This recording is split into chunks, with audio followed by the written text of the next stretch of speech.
John George Haigh was the serial killer from Middle England who killed the middle class. He had no compunction and no conscience whatsoever about killing people to obtain his ends. The sludge at the bottom of the barrels in which he's dissolved these poor people is poured down the drains. You know, he's literally obliterating an entire family. I was just a young boy in the late 1940s, but I can remember the name John George Haigh as if it were yesterday. The newspaper headlines were sensationalist, from vampire horror to modern-day Dracula. But the one that was to stick was the acid bath murderer. So was John George Haigh a callous fraudster or a killer out for blood?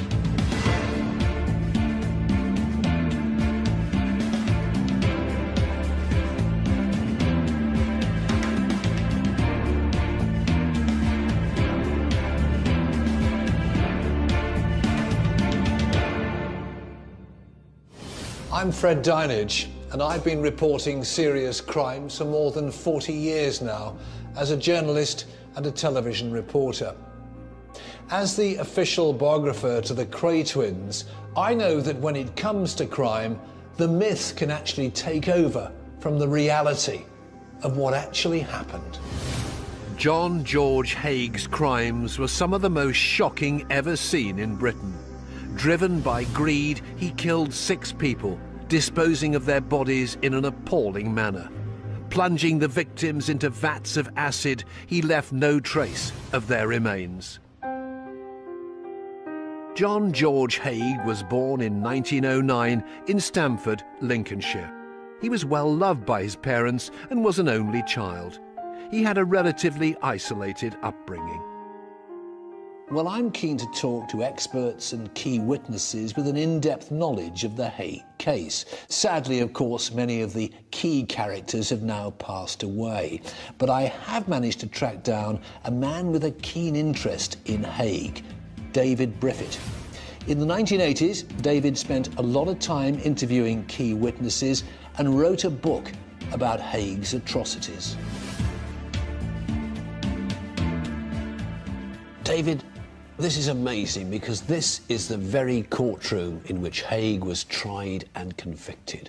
What turned this apparently well-educated and religious man, do you think, to crime?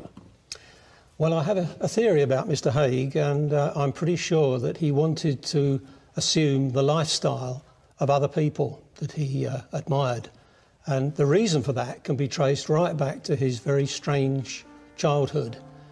His parents were members of the Plymouth Brethren, and he was deprived of many things. They didn't celebrate Christmas, and eventually, when he discovered the outside world, he rather liked it, and he wanted to be part of it, and he was prepared to go to more or less any lengths to obtain that better lifestyle.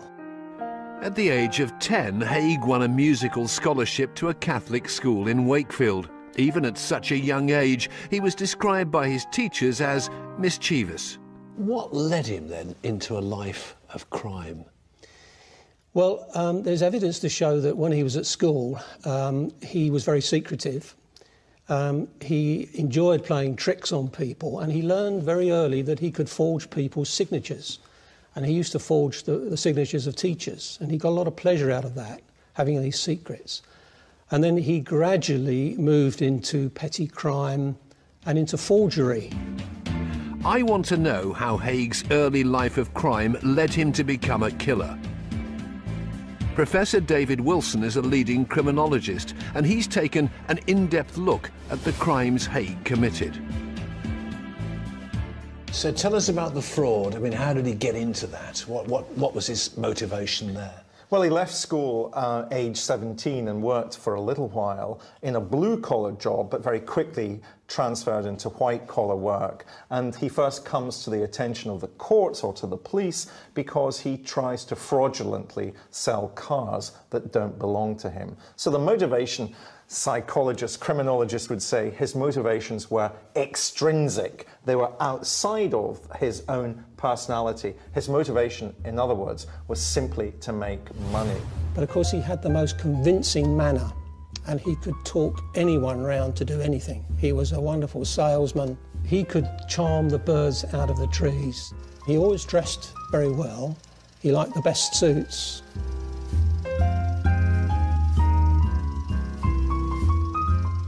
He had brill-creamed hair that was flat, but he had the most penetrating, sparkling blue eyes, which many, many people noticed.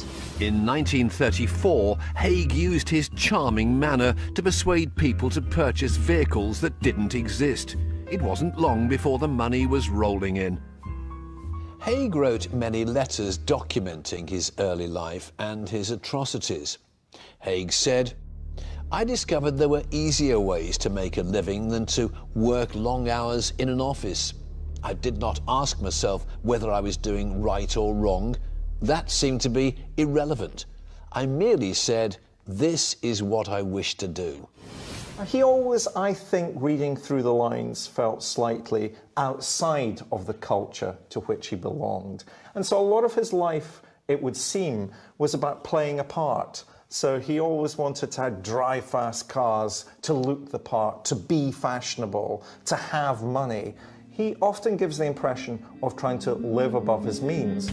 Haigh quickly discovered that crime didn't pay. His car scam was uncovered. He was imprisoned for 15 months at Leeds Assizes. On his release, he was soon back to what he considered to be his profession: fraud.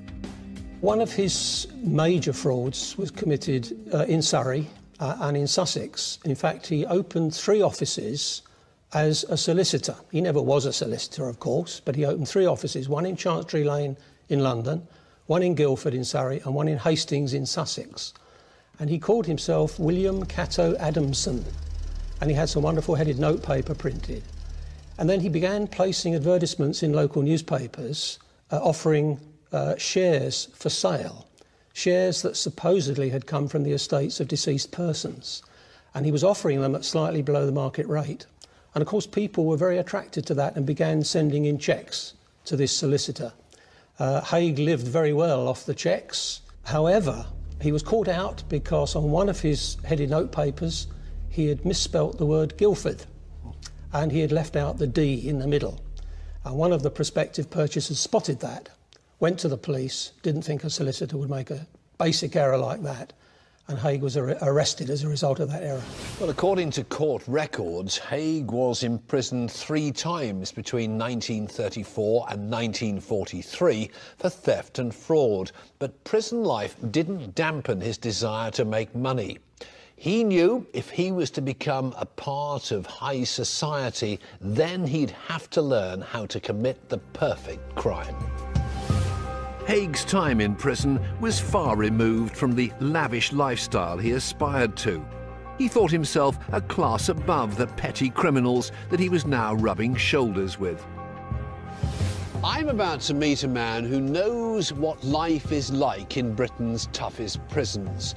Bobby Cummins was convicted of armed robbery and manslaughter. He now runs a charity called Unlock, which helps ex-offenders. And he knows at first hand the experiences you pick up from being around hardened criminals. If you're in prison and you want to leave crime behind, it can be a great place for rehabilitation. If, like Haigh, you were a prolific offender, if you like, you had it in you, you wanted to learn about crime. Greatest university in the world is prison, because there you can network, there are people there with different skills. So he would have been planning his next move. In prison, Haigh learned about the crimes committed in France in 1925 by the double murderer Serret. To avoid capture, Serret disposed of the bodies in sulphuric acid. Haigh learned a great deal about the British legal system while he was in prison, thanks to books from the prison library brought to him by the Padre. But more importantly, he learned about the uses of sulphuric acid from the prison library books too. So he learned a great deal about crime and a great deal about acids. He would have been told the weakest link is your victim, because especially in fraud, your face is going up. It's not like if you're an armed robber and you're putting a mask over your face or anything like that. With fraud, it's front on. So therefore, the victim can identify you in ID parades, in photographs, that sort of thing. So if you're at the fraud game, there's 9 out of 10 odds that you're actually going to get nicked for the offence. So they would have said to him the weakest link is your victims. And in any criminality, what you've got to do is eliminate the weakest link. Haigh began formulating a sinister plan, one he would put into action on the day of his release. But to prepare, he needed the assistance of fellow prisoners and access to sulphuric acid. It was during his time in Lincoln Prison that he was given a position in the tinsmith factory. There he gained access to sulphuric acid. He wanted to discover if, like Sir Haigh, he could dissolve bone and tissue. He used to bribe other prisoners with small amounts of tobacco. These prisoners were allowed outside the prison walls during the day, and they would bring dead field mice back into the prison for Haigh. And Haigh also stole small amounts of sulphuric acid from the stores. And obviously, while the warders weren't watching, he would line up the jars on a workbench, fill each jar with a small amount of acid, and then drop a mouse into each jar. And then very patiently would sit and watch to see how long it would take a mouse to disintegrate in a certain amount of sulphuric acid. So in other words, he worked out a scientific formula which he thought maybe later he could apply to a human being. And all he wanted was the opportunity. I'm Fred Dinage, and I'm examining the life of John George Haigh. He was known as the acid bath murderer because of the horrific way he disposed of his victims. In 1941, John George Haigh was serving a sentence for theft in Lincoln Prison. It was his third spell in prison, but Haigh was determined that when he was released, he would make money from a life of crime. No one would stand in his way. But it's still quite a leap, isn't it, from fraud to murder? It is a big leap, but again, the motivation for Haigh simply seems to be an extension of the frauds that he committed earlier in the 1930s and earlier in the 1940s. But essentially, he wants to make money. Haigh left prison and began looking for a wealthy victim to exploit. A chance meeting at the Goat pub in Kensington presented him with the opportunity he'd been looking for. William McSwan had employed Haigh as his chauffeur back in the 1930s. They'd become friends, but lost touch when Haigh went looking for other work. How close was Haigh then to McSwan and vice versa? Well, John Haigh and William McSwan were both the same age, and they got on very well, and for a period they became quite close friends.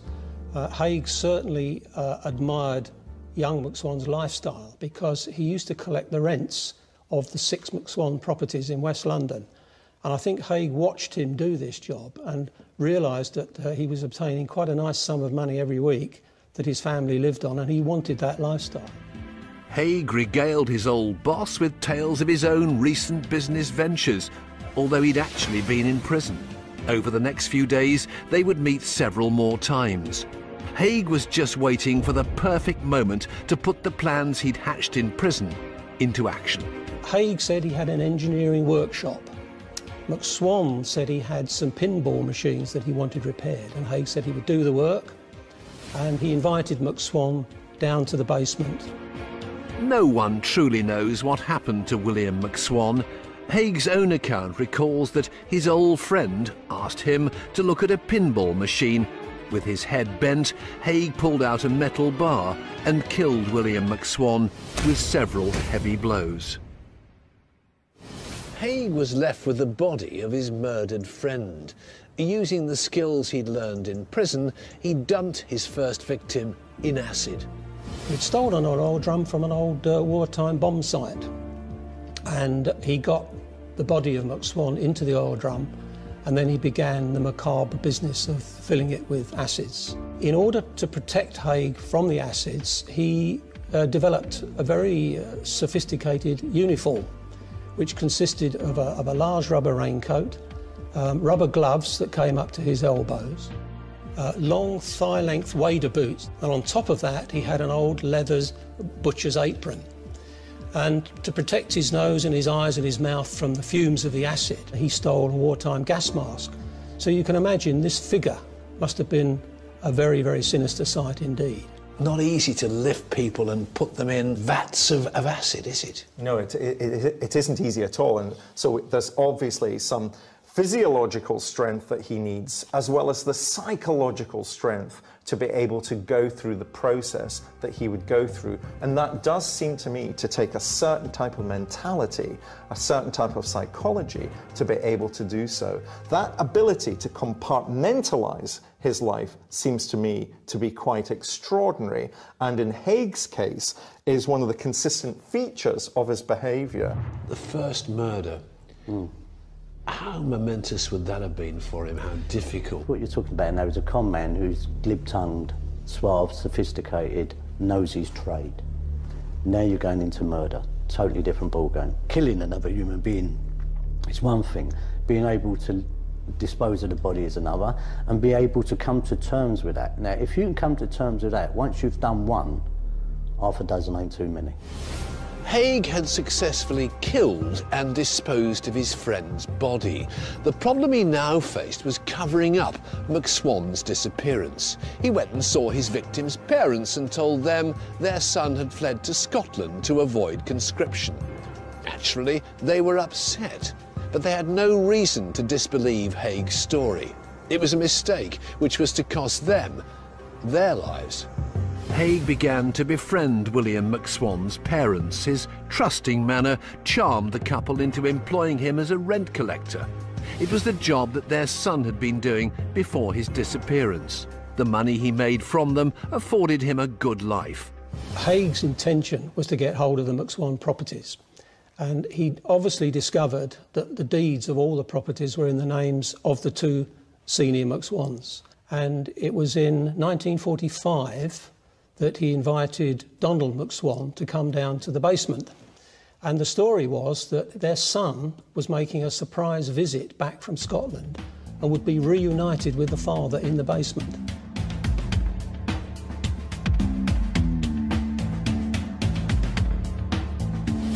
It was a dreadful trick to play on this old man. Within a few minutes of Donald McSwan arriving in the basement, he was killed with an iron bar across the back of the head. And only an hour or so later, he then invites Amy McSwan to come down to the basement, and he kills her in the same fashion. And he had two oil drums standing side by side, ready to dispose of a husband and wife in a single weekend. No one knows just what Amy McSwan saw when she walked into Haigh's lair. Did she see her husband dead in front of her? Perhaps she never made it that far. Whatever happened, Haigh left that workshop alone. We never ever discover what happens to the McSwans, because the sludge at the bottom of the barrels in which he's dissolved these poor people is poured down the drains of London and goes into the Thames. You know, he's literally obliterating an entire family. I find it hard to imagine just how one man could not only kill a whole family, but then also make them disappear. Professor David Wilson has invited me to witness a simple experiment to replicate just how effective Haigh's process was. David, tell us what we're seeing here. Well, for any murderer to be successful, he's got to get rid of the body. And in controlled circumstances, and using the lovely Jerry, we're going to replicate the kinds of behavior that Haigh showed with his victims, which we're going to use concentrated sulphuric acid, not the body of a person, but a piece of chicken, and see how long it's going to take to dissolve, which is, of course, what Haigh did with his victims.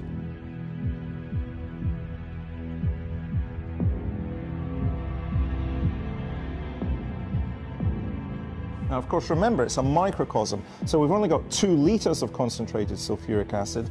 Haigh had 3 carboys of sulphuric acid, which literally, a carboy is 40 gallons, so he has 120 gallons of this stuff, because, of course, he's trying to get rid of a much bigger body than our small piece of chicken.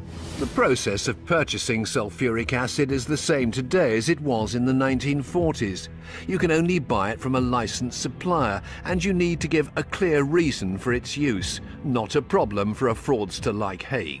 He set himself up a bogus business called Union Group Engineering, He hired a basement in the Gloucester Road in London, which was supposedly his workshop.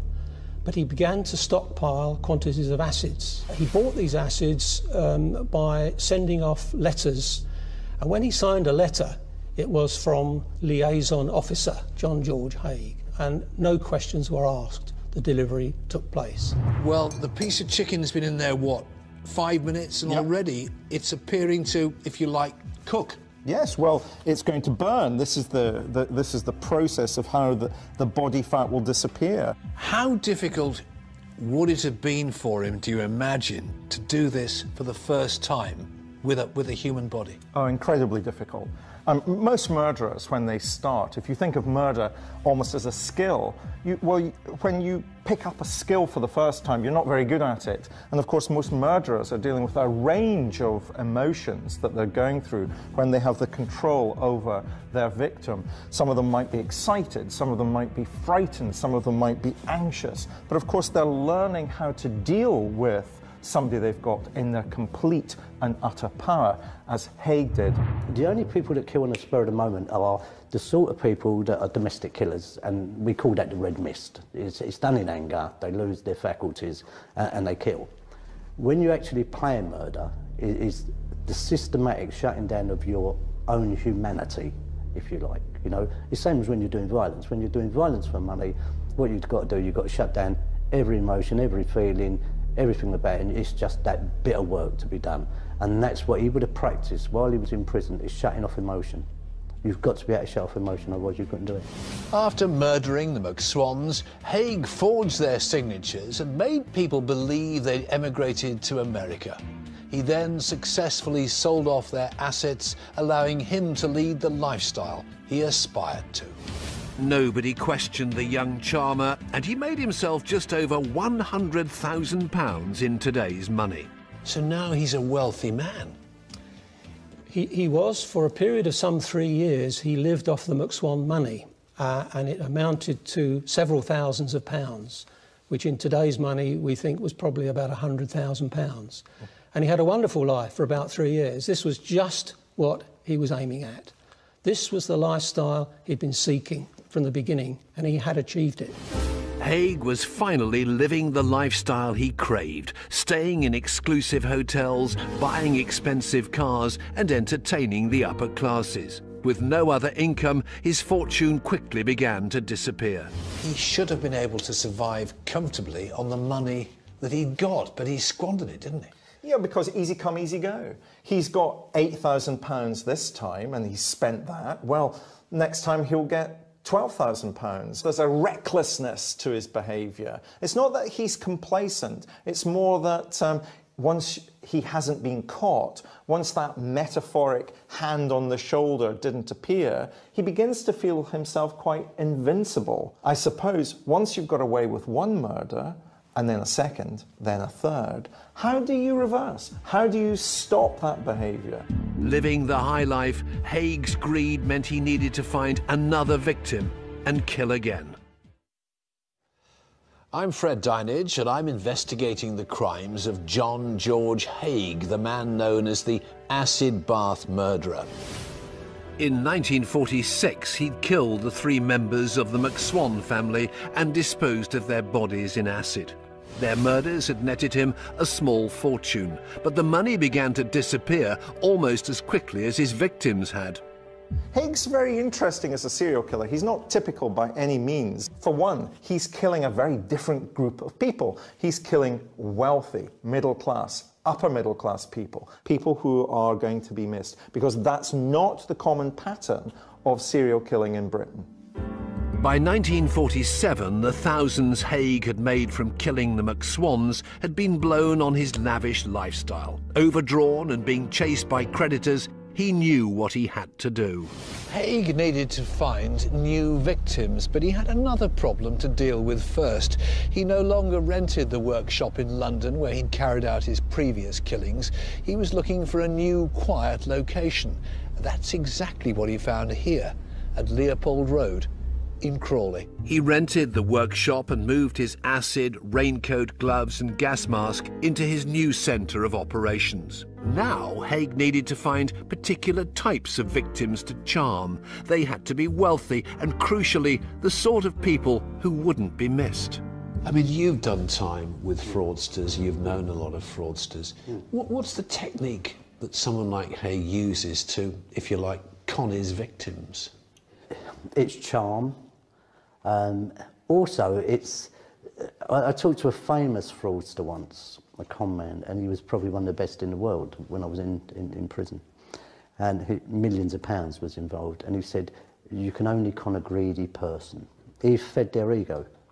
And when you're talking about con men have got massive egos themselves. They really think that they can con the world. And so to him, he was feeding them the food they wanted, i.e. he was stroking their ego, and in return he was robbing them.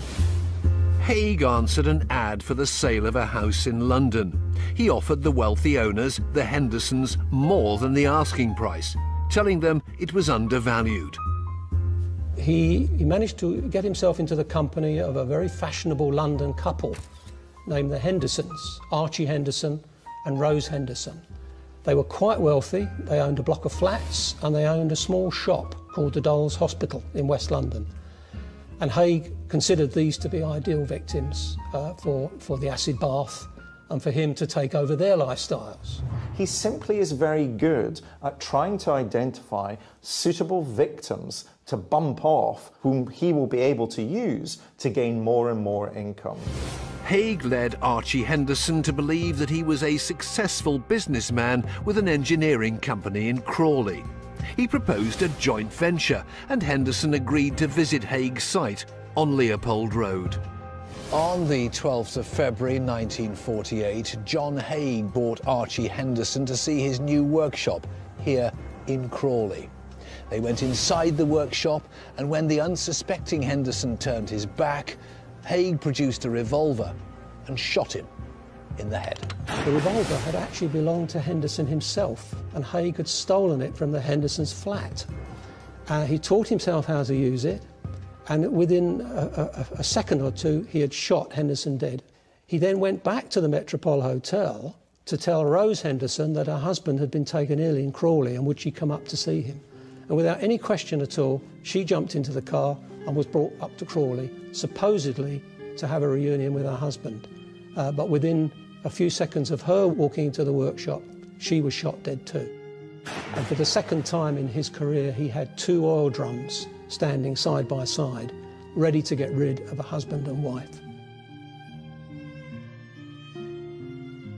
As with his other victims, Haigh placed the bodies in the oil drums. He then pumped in sulphuric acid.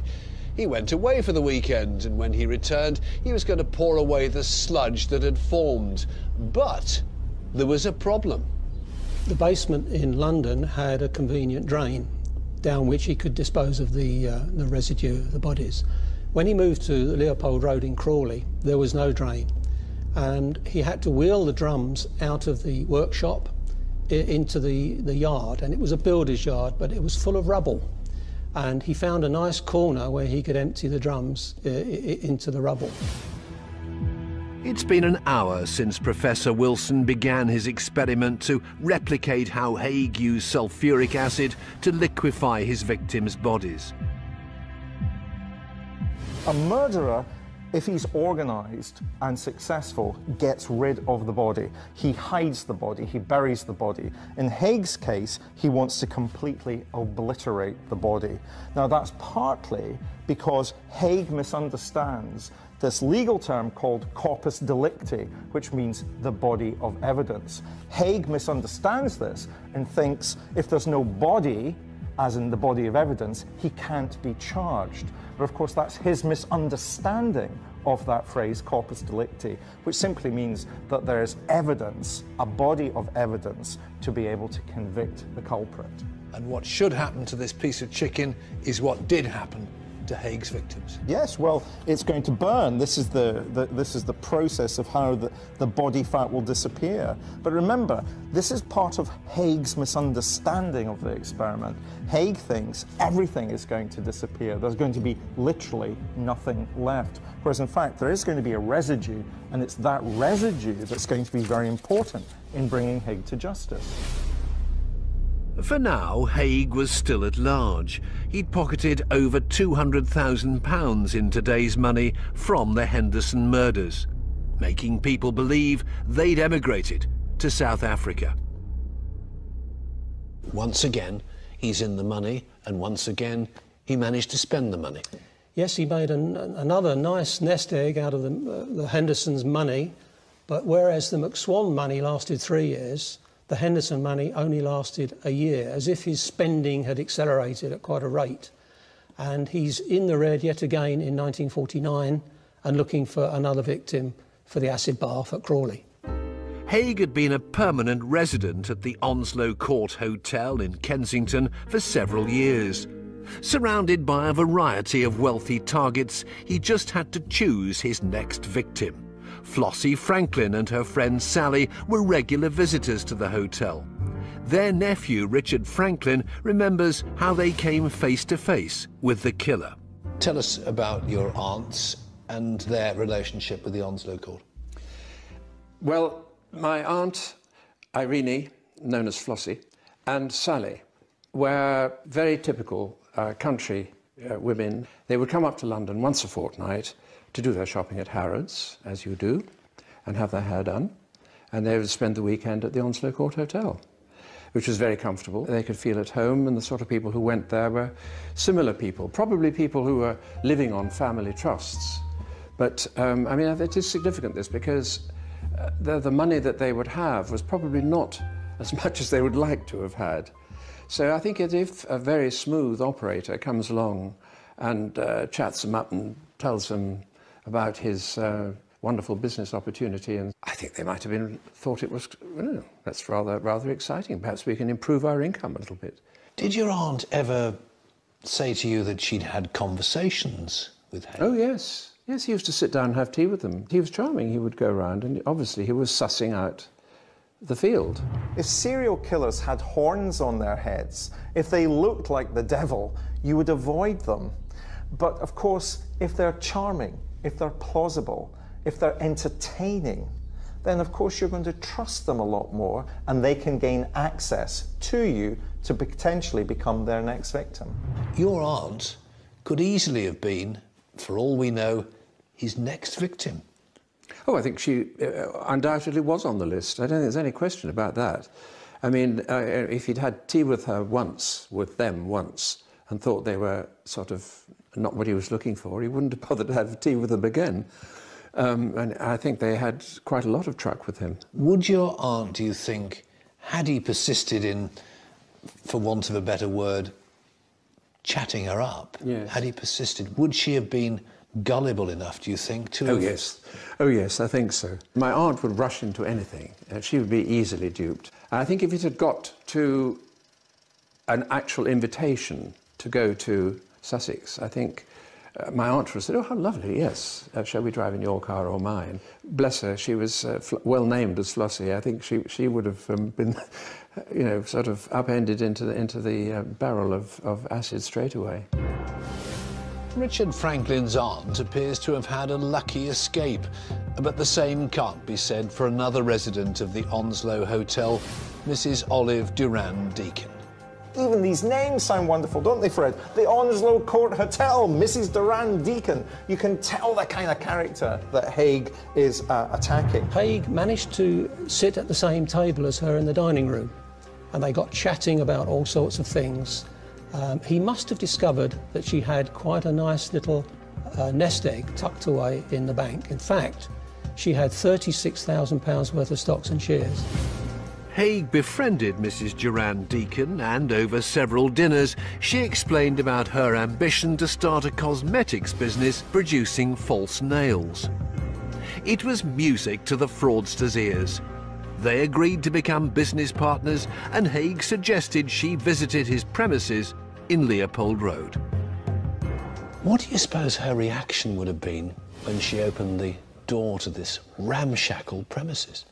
She must have been pretty horrified and very surprised, because on that day, it was a Friday in February 1949, she was dressed in her best fur coat, she had her best jewellery on, a lovely handbag, rings on her fingers and a pearl necklace round her neck. And Haigh led her to this very grimy workshop in a builder's yard in Crawley, and it was a very stark place. Mrs. Durand Deacon didn't have much time to take in the surroundings. Haigh led her to a workbench to show her some plans. With her head lowered, he pulled his revolver from under the counter and placed it on the back of her head. He shot her dead with one single bullet. I'm Fred Dinage, and I'm investigating the real motive behind the horrific murders carried out by George Haigh, the acid bath murderer.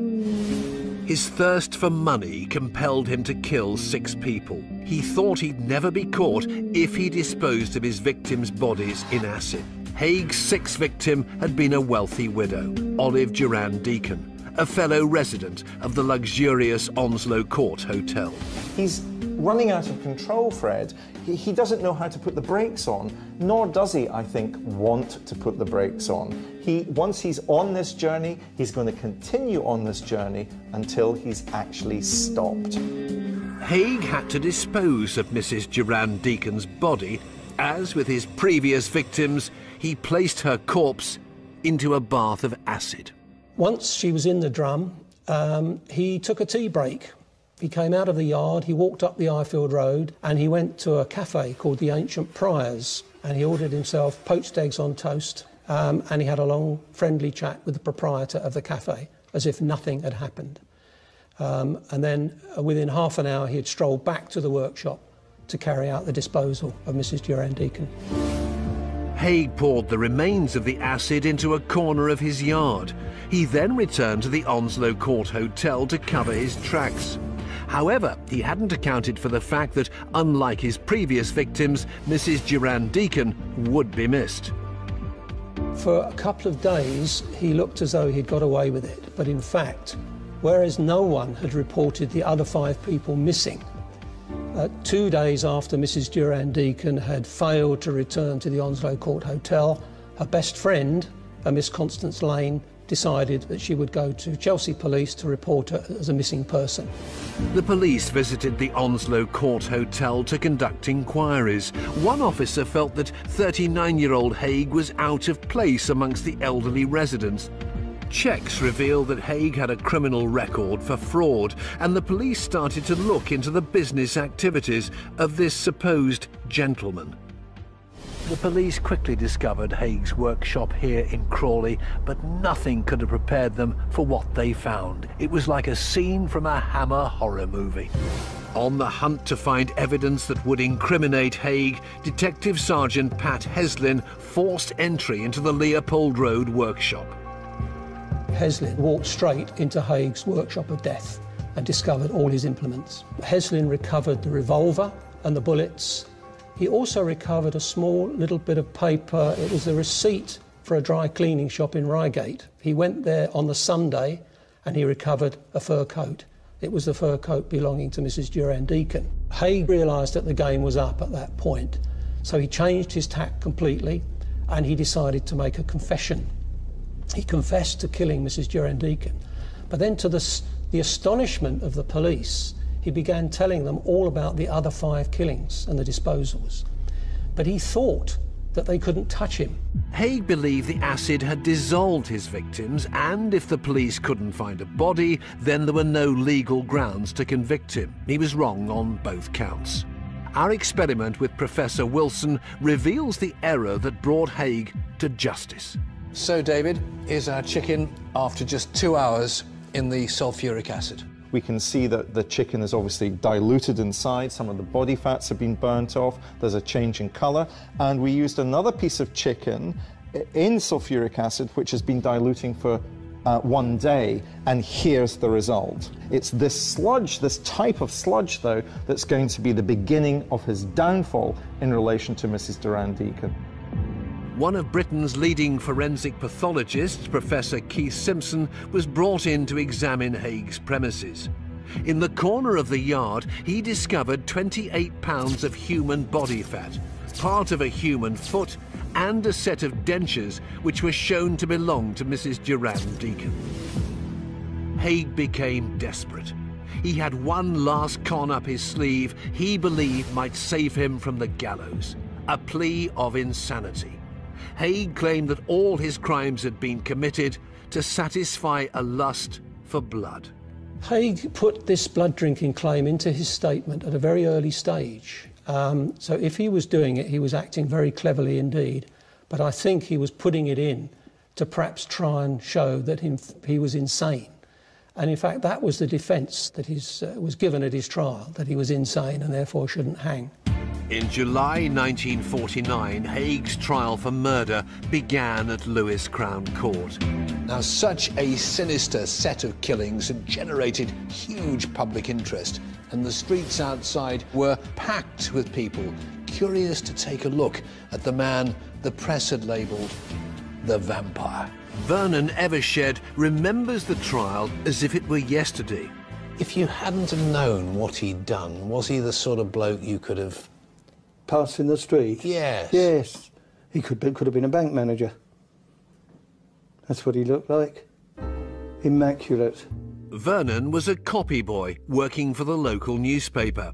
He got to experience the atmosphere of a trial that remarkably only lasted for 3 days. There was a lot more interest in that sort of case because, bearing in mind there's no TV, it made it a sensational story and was the talk of the day.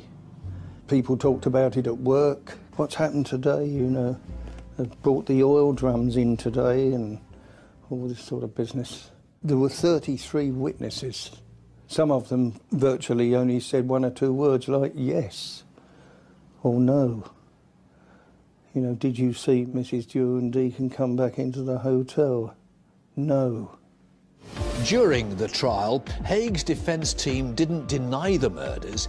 Instead, they tried to portray their man as being mentally ill and therefore unable to fully appreciate the morality of his acts.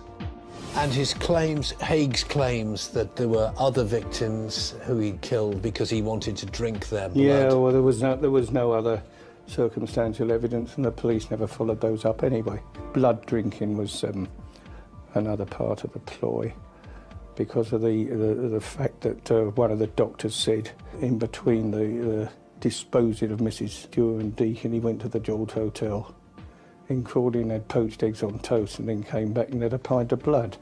The doctor said there's no way that would be possible without him absolutely, you know, vomiting and being ill, and, you know, this was another sort of figment of his imagination. Well, he was a psychopath, wasn't he? He was cleverly criminal.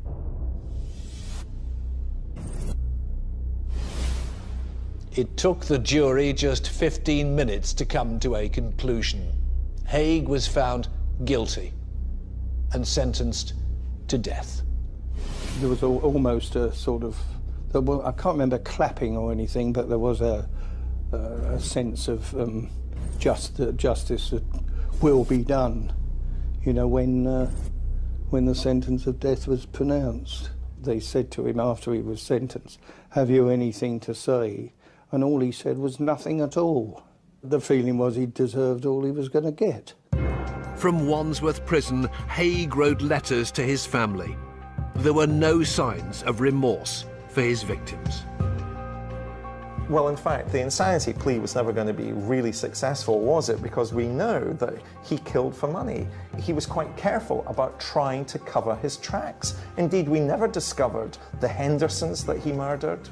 We never discovered the McSwans whom he murdered. And clearly, he was benefiting financially from what he was doing. On the 10th of August 1949, John George Haigh was marched the 15 steps to the hangman's noose.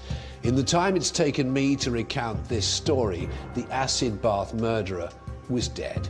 In the eyes of the law, justice had been served. If he could look down now, and he might be, and see us talking about him, how would he feel about that? He'd love it. Every serial killer I've worked with loves their public image, loves their media, the media attention they're able to generate. I think he'd be glorying in all the adulation that still surrounds him. I mean, we're talking about a case now that happened in 1949, and yet here we are still talking about this extraordinary man, and I think he would take a great deal of delight about that. Even though we're talking about Haigh, we're also talking about the circumstances that allows Haigh to kill. We're talking about the victims of Haigh.